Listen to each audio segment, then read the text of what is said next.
Hey guys, Andy here from Mediocre Hobbies, and I've been getting some pretty good feedback and results from my Age of Sigmar videos from the Dawnbringer box sets that I've done so far. I've done two of the videos so far, the Fire Slayer and the Nurgle Horseman. And I put up a poll to see if you guys wanted to see more. The answer was yes, so I put up another poll to see which of the models you wanted to see next. And the Rabble-Rowsa won out, so that's the beautiful new Gloomspite Gitz model. So that's what I'm going to paint here today for you on the channel. Before I get into that, I just want to say a huge thank you to my patrons. Without you guys, I would not be able to continue doing what I am doing. If you're interested in getting involved with my Patreon, there's a link to it below. You get access to a private Discord server where you can get feedback from me and hang out with the guys and a bunch of different other events that take part there. And access to an extra video every single week. So 52 extra videos a year for patrons. I think it's pretty good. Okay, without further ado, let's get painting a Rabble-Rowsa. I didn't even know this guy was called a Rabble-Rowsa until I had to do the edit for this video and looked him up on the back of the box. Absolutely magnificent name. So normally I'm someone who likes to construct the miniature in full before painting. That is not the case with this guy. Subassembly I think is 100% required. Otherwise you are not going to be able to get it like 30-40% of the model. So the entire headpiece can be constructed as one piece like this. And then I just used one of the Games Workshop little drill in hole thing. You can just use a cork and a pin or whatever, just something to glue it to while you're painting. And I drill a little hole in it, but I drill a little hole somewhere that no one's ever going to see when it's glued together. This is obviously going to make painting both of these things so much easier. I actually really like the Goblin without the big headpiece. He's kind of cool, but obviously I will complete the entire model. So my Goblin skin recipe is one of my favorite painting things that I do, so hopefully you'll stick around and enjoy what I do for the skin, and you can let me know at the end if it's something you think really works or whether you would do anything different. But after I sprayed the model black and gave it the Grey Seer spray over the top of that to give me my preferred base coat for contrast, I used Plaguebearer Flesh and apply that all over the skin. That is both his hands, both his feet, and his big head. Basilicanum Grey for me is used for the bottom half of his robes. My Night Goblin army, or Gloomspite Gitz army if you will, the robes are bottom half are grey and the hoods are red. Obviously, you can change that color out for whatever the hell color you want to do your Goblin robes. Traditionally, they're black, but I just think it's a bit dull. My grey and red scheme has served me well for many hundreds of Goblins now, and I have no intention of changing it anytime soon.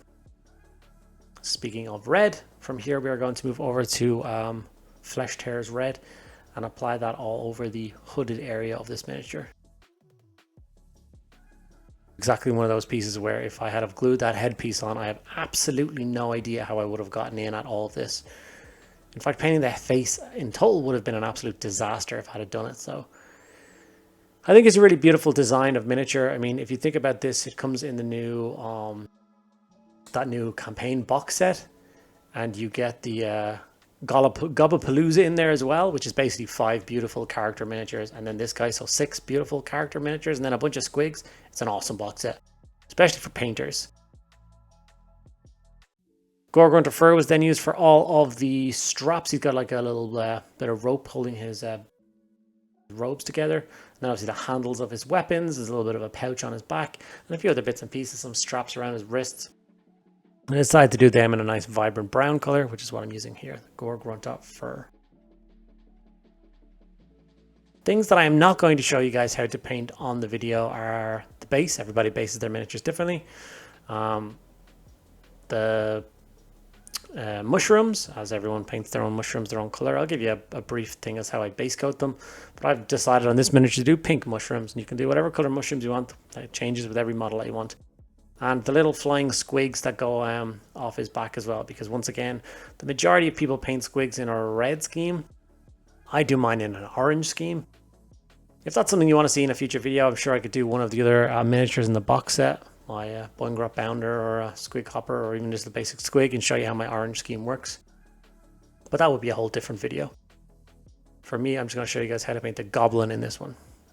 So I jumped over to the metallic part and base coated all of the metallic parts of this miniature, which are basically just bits and pieces on the weapons and a few charms off his wrists. Okay, time to get some base coats on this thing. And like I said, I'm not going to be worried about the squigs. So for me, I'm going to go for an Aggaros Dunes coat and do that all across the bones of this big gnarly old squig that he wears. I wonder if he used to ride this thing around. I need to look up his story actually. I only learned his name like 10 minutes ago. God only knows what his actual story is. I'm sure it's pretty epic. So Aggaros Dunes makes a really nice base coat for really old worn bone. I just threw some orange contrast on the squigs for now, to be honest with you. And now it's time to shade the miniature. Usually I do the miniatures all in one shade color, but for this it's going to be a little bit different. Berserker Bloodshade is the shade I'm using for all of the skin on the Goblin. And then the Seraphim Sepia is what I use on everything else. Every other part of both parts of the miniature are done with the Seraphim Sepia shade. The Berserker Bloodshade makes a really nice shade for skin, giving you that nice rosy warm thing tint in all of the recesses and all of the shadows, which gives you a great point to layer up for once it dries. And here's the Seraphim Sepia being applied. Works a treat over the grey, over the red, over the metallics, over all the browns. Simple as.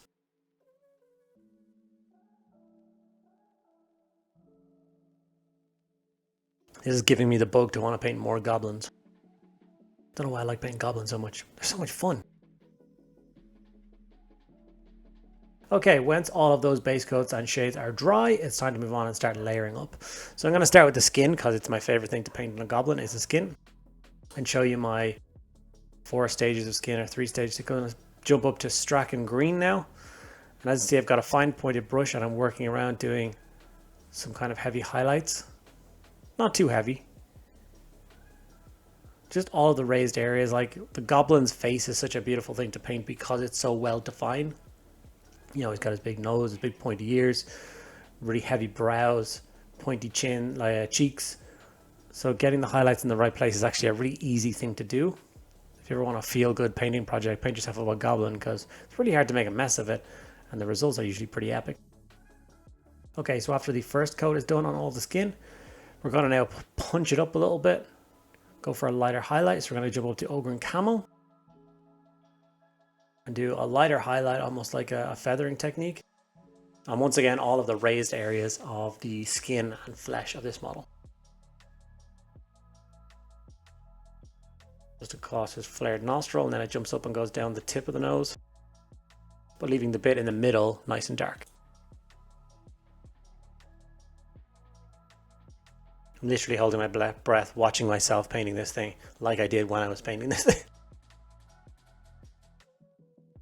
Second coat of skin. Now we're just going to go over to the final layer. After that, we're going to jump right up to Krieg Khaki.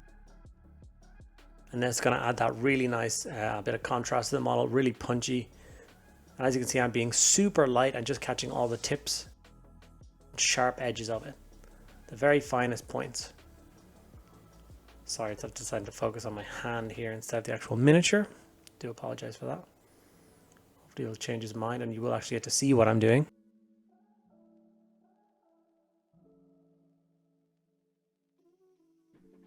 And there is the finished goblin skin. I really like how it turned out. Now it's time to work on those robes. So for the robes, it's going to be very simple. So we're going to use Mechanicus Standard Grey to highlight all of the bottom half of the robes, so those grey. And just like before, I'm just doing that kind of feathering technique. Straight lines, straight down. Not trying to go for full opacity or full coverage at all.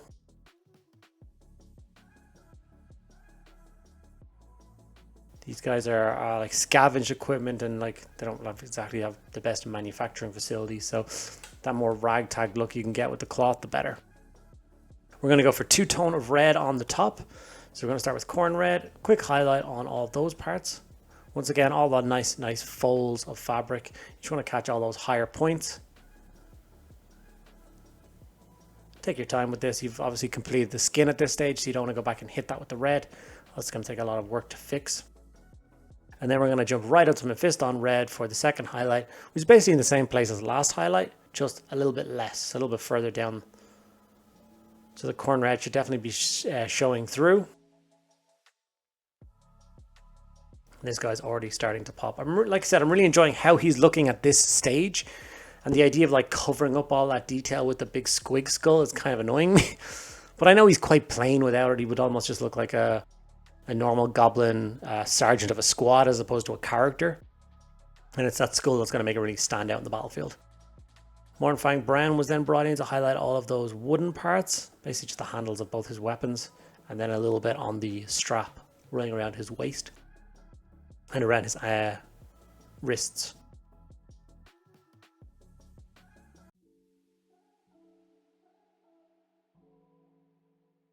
I put a little bit of red into his eyes, just painted his pupils basically solid red, as they have those beady little red eyes. So as I described them in most books. Now I jumped up to a bone color, any kind of ivory or bone color you have. Just gave one quick pass along his teeth. Back to a dark metallic color to highlight all the metallics on the model. So his crescent moon side hand axe thing. Once again in with that feathering technique.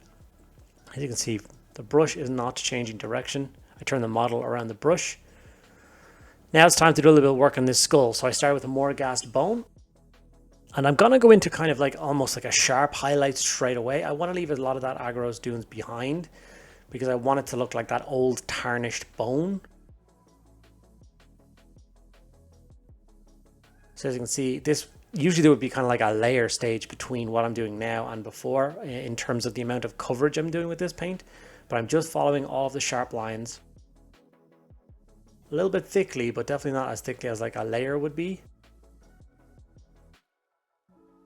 And I am going to jump up and add a Ushabti Bone. And just like the final highlight on the skin, this is just on all the really sharpest points. It's a really quick highlight, nothing crazy.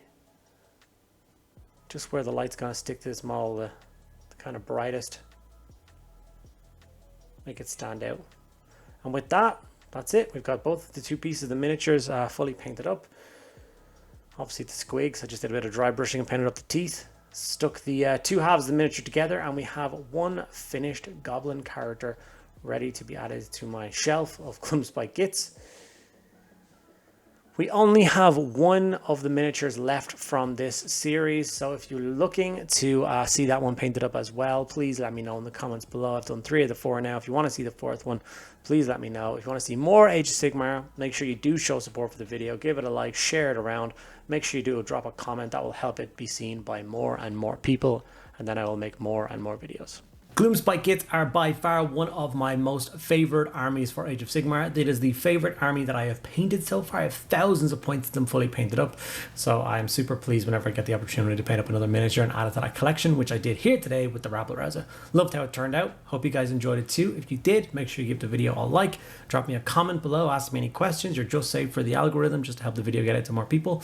And yeah, subscribe to the channel if you're not already. About 60% of the people that watch my videos are not subscribed, so come on, subscribe.